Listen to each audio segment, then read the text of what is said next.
Gulliver's Travels by Jonathan Swift. Part 3. A Voyage to Laputa, Balnibarbi, Luggnagg, Glubbdubdrib, and Japan. Chapter 11. The author leaves Luggnagg and sails to Japan. From thence he returns in a Dutch ship to Amsterdam, and from Amsterdam to England. I thought this account of the Struldbrugs might be some entertainment to the reader, because it seems to be a little out of the common way. At least, I do not remember to have met the like in any book of travels that has come to my hands; and if I am deceived, my excuse must be, that it is necessary for travellers who describe the same country very often to agree in dwelling on the same particulars, without deserving the censure of having borrowed or transcribed from those who wrote before them. There is indeed a perpetual commerce between this kingdom and the great empire of Japan, and it is very probable that the Japanese authors may have given some account of the Struldbrugs; but my stay in Japan was so short, and I was so entirely a stranger to the language, that I was not qualified to make any inquiries. But I hope the Dutch, upon this notice, will be curious and able enough to supply my defects. His Majesty having often pressed me to accept some employment in his court, and finding me absolutely determined to return to my native country, was pleased to grant me his license to depart, and honour me with a letter of recommendation, under his own hand, to the Emperor of Japan.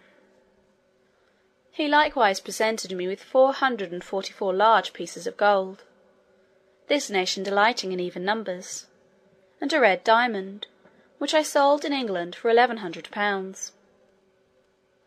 On the 6th of May, 1709, I took a solemn leave of his Majesty and all my friends. This prince was so gracious as to order a guard to conduct me to Glangenstald, which is a royal port to the south-west part of the island. In 6 days I found a vessel ready to carry me to Japan, and spent 15 days in the voyage. We landed at a small port town called Zamotia, situated on the south-east part of Japan.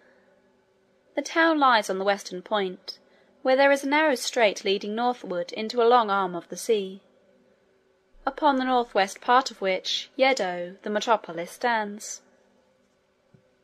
At landing, I showed the custom-house officers my letter from the King of Luggnagg to his Imperial Majesty. They knew the seal perfectly well.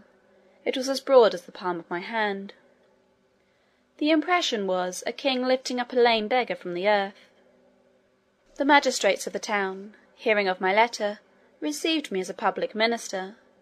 They provided me with carriages and servants, and bore my charges to Yedo, where I was admitted to an audience, and delivered my letter, which was opened with great ceremony, and explained to the emperor by an interpreter, who then gave me notice, by his Majesty's order, that I should signify my request, and whatever it were, it should be granted for the sake of his royal brother of Luggnagg. This interpreter was a person employed to transact affairs with the Hollanders. He soon conjectured by my countenance that I was a European, and therefore repeated his Majesty's commands in Low Dutch, which he spoke perfectly well. I answered, as I had before determined, that I was a Dutch merchant, shipwrecked in a very remote country, whence I had travelled by sea and land to Luggnagg, and then took shipping for Japan, where I knew my countrymen often traded, and with some of these I hoped to get an opportunity of returning into Europe. I therefore most humbly entreated his royal favour to give order that I should be conducted in safety to Nagasaki. To this I added another petition, that, for the sake of my patron the King of Luggnagg, his Majesty would condescend to excuse my performing the ceremony imposed on my countrymen of trampling upon the crucifix, because I had been thrown into his kingdom by my misfortunes, without any intention of trading. When this latter petition was interpreted to the emperor, he seemed a little surprised, and said, he believed I was the first of my countrymen who ever made any scruple in this point, and that he began to doubt whether I was a real Hollander or not, but rather suspected I must be a Christian. However, for the reasons I had offered, but chiefly to gratify the king of Luggnagg by an uncommon mark of his favour, he would comply with the singularity of my humour; but the affair must be managed with dexterity, and his officers should be commanded to let me pass as if it were by forgetfulness; for he assured me, that if the secret should be discovered by my countrymen the Dutch, they would cut my throat in the voyage. I returned my thanks, by the interpreter, for so unusual a favour; and some troops being at that time on their march to Nangasac, the commanding officer had orders to convey me safely thither, with particular instructions about the business of the crucifix. On the 9th day of June 1709, I arrived at Nangasac, after a very long and troublesome journey.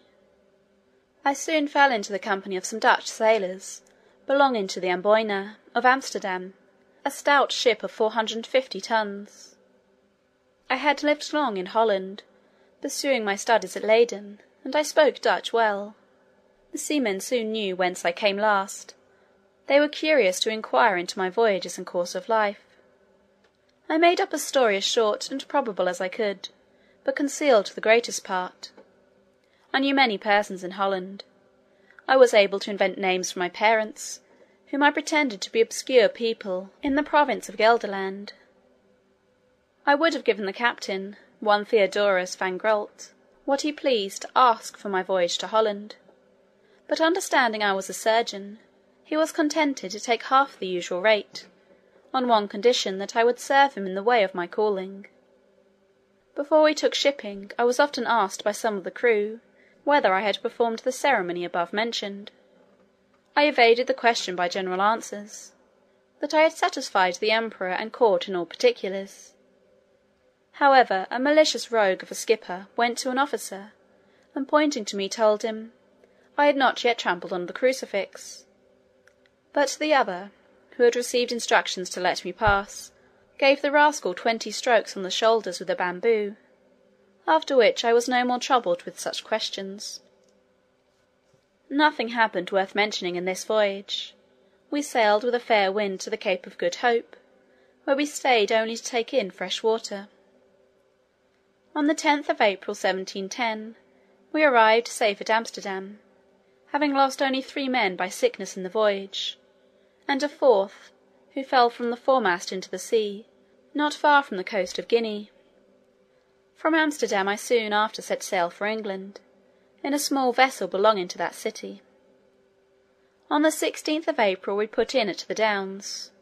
I landed next morning, and saw once more my native country, after an absence of 5 years and 6 months complete. I went straight to Redriff, where I arrived the same day at 2 in the afternoon, and found my wife and family in good health. Chapter 11.